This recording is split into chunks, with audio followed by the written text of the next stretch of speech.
নবীজি বলছেন যে আল্লাহর কাছে জিলহজ চাঁদের মিনাসে জিলহজ্জা, জিলহজ চাঁদের প্রথম 10 দিনের আবাদতের মতো এত দামি এবং মহব্বতের আবাদত কোনো বান্দা কখনো করতে পারে না। ইয়াদিলু সিয়াম কুল্লি ইয়াউমি মিনহা বিসিয়ামে সানাতিন, এই 10 দিনের প্রত্যেক দিনের রোজা 1 বছরের রোজার সমান। ওয়া কিয়াম কুল্লি লাইলাতিন বিকিয়ামে লাইলাতিল কদরে, এবং এই 10 দিনের প্রত্যেক রাতের ইবাদত সবে কদরের ইবাদতের সমান। হাদিসটা তিরমিজি শরীফ এবং ইবনে মাজাহ শরীফে আছে। আন হুনাইদা রাদিয়াল্লাহু আনহা আন বাযা আজওয়াজিন নবী সাল্লাল্লাহু আলাইহি ওয়াসাল্লাম ক্বালাত, হুনাইদা রাদিয়াল্লাহু তাআলা আনহা নবীজির স্ত্রীদের থেকে রওয়ায়াত করেন যে নবীজির স্ত্রী বলছেন, কানা রাসূলুল্লাহ সাল্লাল্লাহু আলাইহি ওয়াসাল্লাম ইয়াসুমু তিসআ জিলহজ্জা, রাসূলুল্লাহ সাল্লাল্লাহু আলাইহি ওয়াসাল্লাম জিলহজ চাঁদের প্রথম 9 দিন রোজা রাখতেন। এই হাদিসের 2 অর্থ, এক অর্থ হইল প্রথম 9 দিন রোজা রাখতেন, আর এক অর্থ হইল 9 তারিখে রোজা রাখতেন। হাদিসটা আবু দাউদ, বাইহাকি, মুসনাদে আহমদে আছে। হযরত আবু দারদা রাদিয়াল্লাহু তাআলা আনহু হুজুরের সাহাবী, তিনি বলছেন, আলাইকুম বিসাওমি আইয়ামিল আশর, হে মুসলমানেরা, তোমরা অবশ্যই জিলহজের প্রথম 10 দিনের রোজা রাখবে। প্রথম 10 দিন রোজা মানে 9 দিন রোজা, আর ঈদের দিন কোরবানির গোশত দিয়া খাওয়ার আগ পর্যন্ত না খাইয়া থাকা। ওয়াইকসারি দোয়ায়ে ওয়াল ইস্তিগফারে ওয়াস সাদাকাতে ফিহা, এবং এই 10 দিন বেশি বেশি করে আল্লাহর কাছে দোয়া করবে, ইস্তিগফার পড়বে, দান সদকা করবে। ওয়াইন্নী সামি'তু নাবিয়্যাকুম সাল্লাল্লাহু আলাইহি ওয়াসাল্লাম ক্বালা, কেননা আমি তোমাদের নবীকে বলতে শুনেছি। নবীজি বলছেন, মা মিন আইয়ামিন আযামা ইনদাল্লাহি ওয়ালা আহাব্বা ইলাইহি ফিহিন্নাল আমালু মিন হাযিহিল আইয়ামিল আশর, আল্লাহর কাছে এই 10 দিনের আমলের চেয়ে বেশি প্রিয় আর কোনো আমল নাই। ফাকসিরু ফিহা তাকবীরা ওয়া তাহমিদা ওয়া তাহলিলা, নবীজি বলছেন এই কারণে তোমরা এই দিনগুলোতে বেশি বেশি করে তাকবীর, তাহমিদ, তাহলিল অর্থাৎ সুবহানাল্লাহ, আলহামদুলিল্লাহ, লা ইলাহা ইল্লাল্লাহু, আল্লাহু আকবার, এইভাবে এই তাসবিহ, তাকবীর এগুলো বেশি বেশি করে পারা যাইব না? কঠিন নি না সহজ? এই হাদিসটা তাফসীর ইবনে কাসিরে উল্লেখ আছে। নবীজির স্ত্রী আমাদের আম্মাজান হাফসা রাদিয়াল্লাহু তাআলা আনহা বলছেন যে, আরবাউন লাম ইয়াকুন ইয়াদাউহুন্নান নবী সাল্লাল্লাহু আলাইহি ওয়াসাল্লাম, 4টা কাজ আল্লাহর নবী কখনো ছাড়তেন না। কয়টা কাজ? সিয়াম আশুরা, একটা হলো আশুরার রোজা, ওয়াল আশরে, আর জিলহজের প্রথম 10 দিনের, ও সালাসাত আইয়ামি মিন কুল্লি শাহরিন, আর প্রত্যেক চাঁদে 13, 14, 15 এই 3 দিনের রোজা, ও রাকাতাইনে কাবলাল গাদাতে, এবং ফজরের ফরজের আগে 2 রাকাত সুন্নত। এই 4টা আমল নবীজি কখনো ছাড়তেন না। হাদিসটা নাসাই শরীফে, সহিহ ইবনে হিব্বানে, মুসনাদে আহমদে, মুসনাদে আবি ইয়ালাতে উল্লেখ আছে। নিঃসন্দেহে আল্লাহর কাছে, আল্লাহর কিতাবে মাসের সংখ্যা 12, যেদিন আসমান জমিন সৃষ্টি করেছেন সেদিন থেকে, এবং 12 মাসের মধ্যে 4 মাস সম্মানিত। কয় মাস সম্মানিত? বলছেন যে আমরা ওই সম্মানিত মাসগুলোতে নিজেদের নফসের উপর জুলুম করিও না, মানে গুনার কাজ করিও না।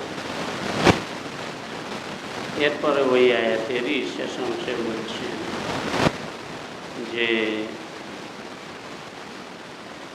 কাতিলুল মুশরিকিনা কাফাতান, কাফের মুশরিকদের বিরুদ্ধে তোমরা সবাই মিলে লড়াই করো, কামা ইউকাতিলুনাকুম কাফা, তেমনিভাবে তারা সবাই মিলে তোমাদের বিরুদ্ধে লড়াই করে। ওয়ালামু আন্নাল্লাহা মাআল মুত্তাকিন, আর জানিয়া রাখিও নিঃসন্দেহে আল্লাহ মুত্তাকিদের সঙ্গেই থাকেন। এই যে সূরা তাওবার ৩৬ নম্বর আয়াত, এই আয়াতের প্রথম অংশে একটা বক্তব্য, দ্বিতীয় অংশে আরেকটা বক্তব্য। প্রথম অংশে বছরে 12 মাস এবং এই 12 মাসের মধ্যে 4 মাস সম্মানিত। ওই 4 মাস যে সম্মানিত সেটা কোনটা? রাসূল পাক সাল্লাল্লাহু আলাইহি ওয়াসাল্লাম বলছেন, ইন্নাজ জামানা কাদ ইস্তাদারা কাহাইয়াতিহি ইয়াওমা খালাকাস সামাওয়াতি ওয়াল আরদ। কালের এই গতি যেদিন আল্লাহ আসমান জমিন সৃষ্টি করেছেন সেদিন থেকেই এই চলমান আছে। নবীজি বলেন, আসমান জমিন যেদিন আল্লাহ সৃষ্টি করছেন সেদিন থেকেই কালের এই আগমন প্রস্থান চলমান আছে। আসানা তো এসনা আসারা সাহারা, আর সেটা এইভাবে যে 12 মাসে বছর, 12 মাসে মিনহা আরবাআতুন হুরুম, ওই 12 মাসের মধ্যে 4 মাস সম্মানিত। সালাতুন মুতাওয়ালিয়াতুন, ওই 4 মাসের মধ্যে 3 মাস একাধারে, 3 মাস জুলকাদাতে ও জুলহাজ্জাতে ওয়াল মুহাররম, আগের বছরের শেষ 2 মাস, পরের বছরের প্রথম মাস একাধারে না?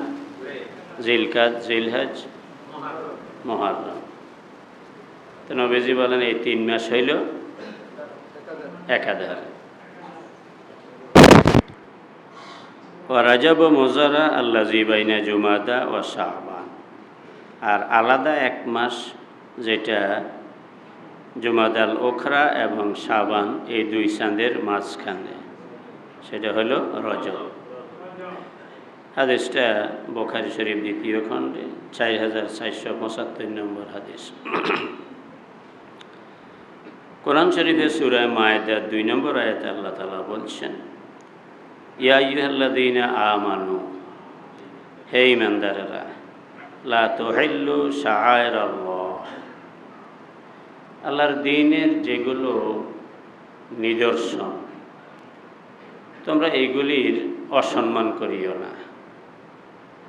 আল্লাহর দ্বীনের নিদর্শনগুলোর কি ঘুমেনি আপনারা?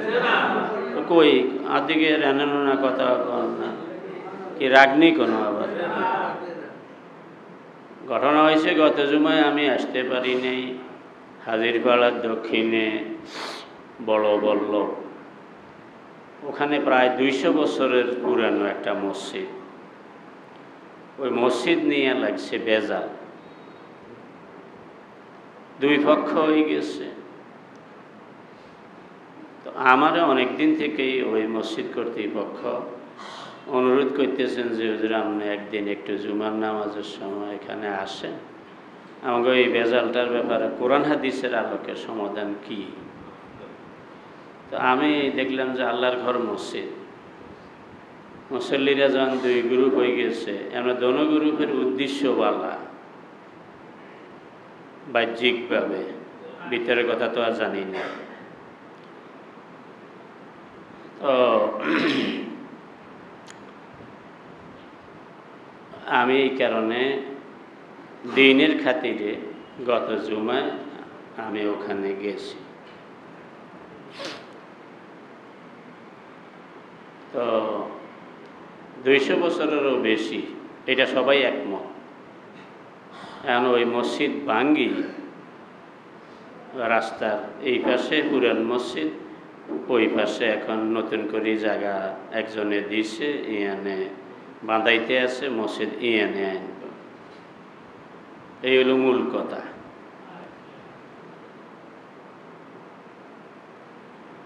তো মসজিদ যে ভাঙ্গা যায় না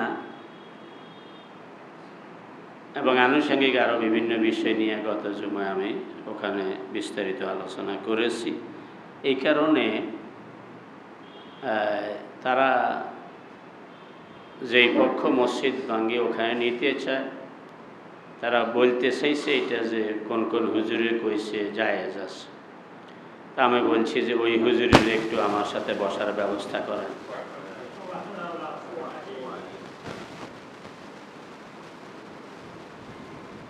আমি সময় দিব, যেহেতু এটা আল্লাহর ঘরের ব্যাপার। কোন হুজুরে কইছে জায়েজ আছে ওই হুজুরের সাথে আমার সাথে বসার ব্যবস্থা করেন। হুজুরের নাম আর কয় নয় তারা। সম্মানিত হাজিরিন, তো আল্লাহ তাআলা বলছেন, হে ঈমানদারেরা, আল্লাহর দ্বীনের নিদর্শন যেগুলো এগুলির অসম্মান তোমরা করিও না।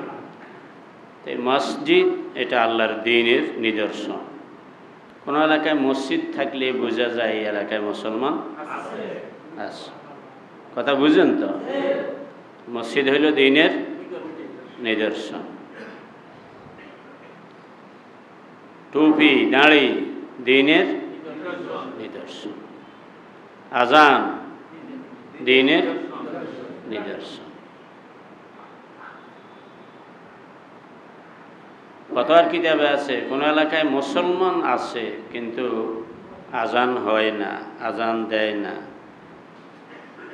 বা আজান দিতে কেউ বাধা দেয়, তাইলে ওই এলাকার বিরুদ্ধে যুদ্ধ ঘোষণা করবে সরকার।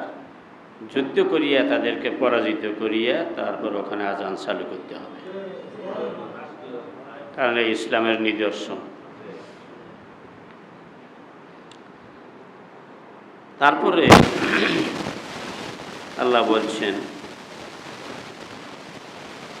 ওয়ালা শাহরাল হারাম, দ্বীনের নিদর্শনগুলিরও অসম্মান করিও না, আর সম্মানিত মাসেরও অসম্মান করিও না।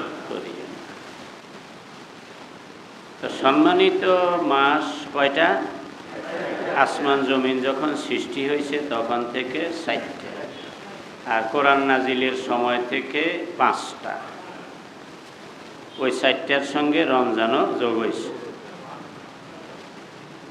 তাহলে এখন কয়টা?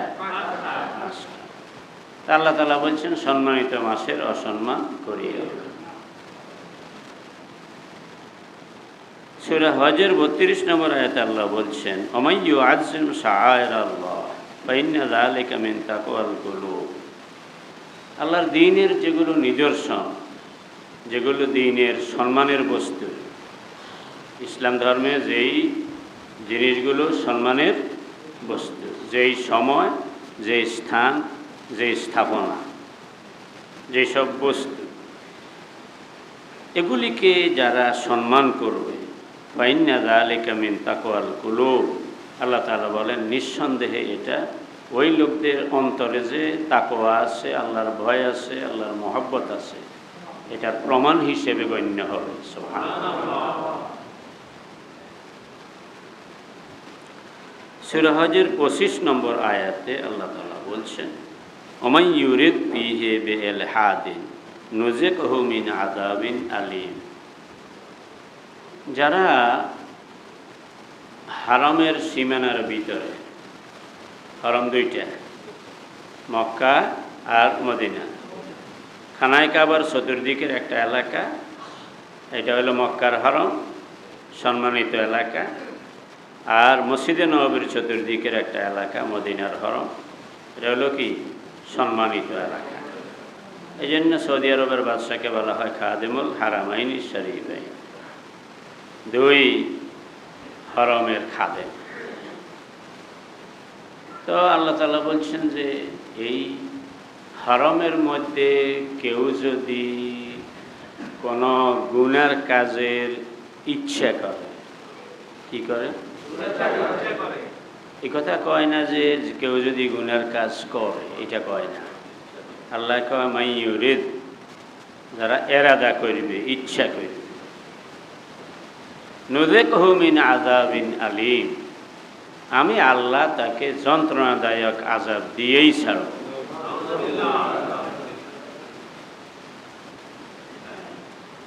কারণ এটা সম্মানিত জায়গা,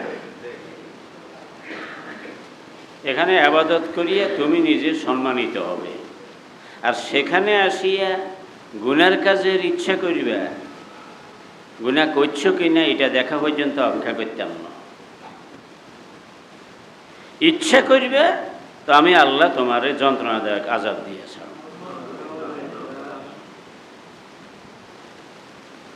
যদি এই ভয় মানুষের অন্তরে না থাকত, তাইলে হজের সময় লক্ষ লক্ষ নরনারী এই মক্কা শরীফে, মিনায়, মুজদালাফায়, আরাফাতে আজ পর্যন্ত শুনছেননি যে কোনো একজন মহিলা হাজি হাইজ্যাক হয়েছে?